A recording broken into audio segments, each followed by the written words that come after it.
Ladies and gentlemen, welcome to Law Insight. My name is Gavin and you're listening to Listed with Gavin, a show that delves into all aspects of property. And today let's discuss when you should sell your investment property. So let's dive straight in. So there's an old saying in real estate that you should buy and never sell. And while that sounds good in theory, it's not a sound strategy in practice. Firstly, most investors will consolidate their portfolios at some point in their life to pay down their loans and start living more financially free lives. However, the main issue with this concept is that savvy investors are not afraid to offload underperforming assets. That's because they don't want to miss out on opportunities elsewhere. So here are three times when you should consider selling an investment property. Number one, FOMO. Many investors wait too long to sell their property because of a recent boom-like market cycle. In essence, they have FOMO, or fear of missing out. Perhaps the market has experienced strong growth for a year or two, but they fear that if they sell now, they will miss out on any future growth. Whereas savvy investors know the signs of a market peaking and choose their moment to sell their property so they can maximize their profits to invest elsewhere. Investors who have limited experience will leave it too late and end up with a property that starts to go backwards in value. Investors who sold at the peak of the market made solid returns, whereas those who had FOMO are now stuck with a property that is worth far less than they paid for.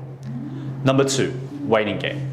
Far too many investors get stuck in a growth waiting game. You've brought into a location because of a promise of infrastructure that has yet to materialize, so you sit and wait in vain for the returns you thought you'd make. Of course, savvy investors only ever buy investment-grade properties that have a number of strings to their bows, so they're never relying on one factor to stimulate price growth. Unfortunately, often because they don't want to feel like they failed, investors will stubbornly hold a property that is unlikely to do anything spectacular. The thing is, holding that property would actually be a failure, not selling it. Number three, opportunity cost. Educated investors recognize that there are myriad markets across Australia that offer better chances of capital growth over short to medium terms. That's why you can't be afraid to sell a property that is not kicking any major capital growth goals.